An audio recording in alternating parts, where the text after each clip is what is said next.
대표가 말한 중도 보수는 사실상 두길보기 정치 사기입니다. 실용주의 역시 양다리 걸치는 기회주의입니다. 보수 아니면 진보입니까? 중도도 있는 거죠. 중도도 오로지 중간입니까? 보수적 중도도 있는 것이고 진보적 중도도 있는 거죠. 최근 민주당의 정치구호는 성장인데 입법 활동은 변함없이 규제 일변도입니다. 규제를 남발하는 성장은 불가능합니다. 얼음으로 불을 피우겠다는 것과 같은 모순이자 망상입니다. 민주당이 이처럼 모순적 행태를 보이는 목적은 오로지 선거입니다.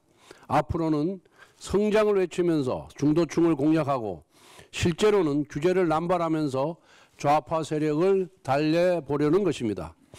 이처럼 이재명 대표가 말한 중도 보수는 사실상 두길보기 정치 사기입니다. 실용주의 역시 양다리 걸치는 기회주의입니다. 선거 공학만 머리에 있을 뿐 국민의 미래는 안중에도 없는 것입니다. 지난 2016년 이재명 대표는 중도를 비판하며 정체성 잃고 애매모호하게 왔다 갔다 하면 오히려 의심받는다고 말했습니다. 또한 중도는 부패 기득권의 은폐용 갑옷이라고도 말했습니다. 지금 이재명 대표는 과거 자신의 발언을 그대로 실천하고 있습니다.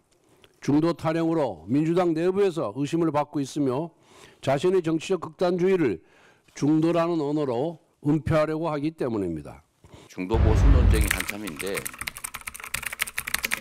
세상이란 흑백만 있는 게 아닙니다. 어떻게 흰색 아니면 검은색이라고 주장을 합니까? 회색도 있는 거죠. 회색이 나쁜 게 아닙니다. 빨간색, 파란색, 노란색도 있죠. 무지갯빛도 있지 않습니까? 어떻게 세상을 흑백으로만 봐요? 보수 아니면 진보입니까? 중도도 있는 거죠. 중도도 오로지 중간입니까? 보수적 중도도 있는 것이고 진보적 중도도 있는 거죠. 그리고 명색이 국가 살림을 하는 정당이 오로지 진보 이래가지고 어떻게 살림을 합니까? 오로지 보수 이렇게 해서 어떻게 국정을 운영합니까? 예를 들면 국정을 운영할 때도 안보나 경제 영역은 보수적 인사들이 보수적 정책으로 하고 사회 문화적 영역은 진보적 인사들이 진보적으로 집행하면 됩니다. 왜 둘 중에 하나를 선택해야 됩니까? 그런 시각으로는 국가의 미래를 설계할 수 없다는 생각이 들어요. 김대중 대통령 또 문재인 대통령께서도 우리 당의 입장을 보수 또는 중도 보수라고 많이 말씀하셨습니다. 우리가 진보적 색채가 완전히 제거된 오로지 보수만이냐? 그거 아닙니다. 우리 당은 진보부터 보수까지 스펙트럼이 아주 다양하죠. 그 상황에 따라서 보수적 색채가 강조되기도 하고 또 상황에 따라 진보적 색채가 강조되기도 합니다. 정책의 중심이 보수적일 수도 있고 진보적일 수도 있죠. 그러나 보수적 정책만으로 구성이 되면 당이 제대로 되겠습니까? 진보적인 역할이 필요할 때는 진보적 역할을 하고 또 진보적 역할이 필요한 영역에는 진보적 정책을 하는 겁니다. 지금 말씀드린 것처럼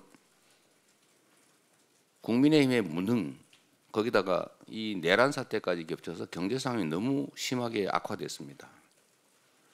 분배와 공정을 얘기하기는 참 어려울 정도로 성장 자체가 마이너스로 가는데 살아남아 있어야 행복한 삶도 가능하지 않습니까? 진보적 정책을 기본적으로 깔고 보수적 정책도 필요하면 하는 거죠. 그런데 지금은 성장이 정말로 중요한 시기가 됐습니다. 회복이 가장 시급한 과제가 됐어요. 헌정 질서라고 하는 것은 우리가 지켜야 될 핵심적인 가치입니다. 이 헌정 질서를 합법적인 방식으로 국민의 합의를 통해서 한번 바꿔보자라고 하는 게 아마 진보적 사고겠지요. 그런데 이 헌정 질서를 국민이 합의한 최고의 질서, 가치, 헌법 질서를 통째로 부정하고 범죄적 방식으로 파괴하는 행위에 동조하는 정당이 그게 보수 정당 맞습니까? 우리 젊은이들이 쓰는 단어 중에 이런 게 있어요. 혹시 그거 아십니까, 여러분? 뜨아라고? 웃는 거 보니까 아시는군요. 뜨거운 아메리카노. 반대말이 뭐죠? 그런데 뜨거운 아이스 아메리카노를 원하는 사람들이 있어요. 그렇게 말하면 안 되죠. 뜨아 이런 게 어디 있어요? 그야말로 뜨아한 거 아닙니까? 안 웃네. 이게 황당하다 그 말입니다. 형용 모순이라고 해요. 보수, 합리적인 지켜야 될 가치와 질서를 지키는 그런 정당이다를 표방하면서 핵심적인 질서와 가치를 파괴하는 이런 범죄에 동조하고 헌법을 파괴하는 행위를 옹호하는 세력이 어떻게 보수일 수가 있습니까? 그 자리를 우리 민주당이 책임을 져야 되겠죠. 이제 말꼬투리 잡아가지고 공격한다고 본인들의 입지가 개선되지 않습니다. 정신을 차리는 게 제일 중요합니다. 저는 국민의힘이 이제는 극우 내란당, 극우 범죄당이 됐다고 생각해요. 그렇게 되면 안 됩니다. 저희가 즐거워하는 게 아닙니다. 그렇게 되면 나라에 위기가 오기 때문에 정신 차려야 된다. 정광훈 이중대당 이런 거 하면 안 된다. 그 말씀 드리는 거예요. 그리고 우리 더불어민주당이 지금은 객관적 상황이 어려우니 가만히 있었는데 세상이 바뀌어서 내가 중간에 와 있더라. 가만히 있었더니 내가 오른쪽에 가 있더라. 세상이 그렇게 바뀔 수도 있는 거죠. 더불어민주당이 중도 보수라고 하니까 야 우리 보수 자리 뺏기는 거 아니야? 이렇게 불안하게 생각하고 이렇게 난리치지 마시고요. 생각을 바꾸고 태도를 바꾸고 정책을 바꾸고 그리고 사람도 바꾸시기 바랍니다. 이상입니다. 회의를 마치겠습니다.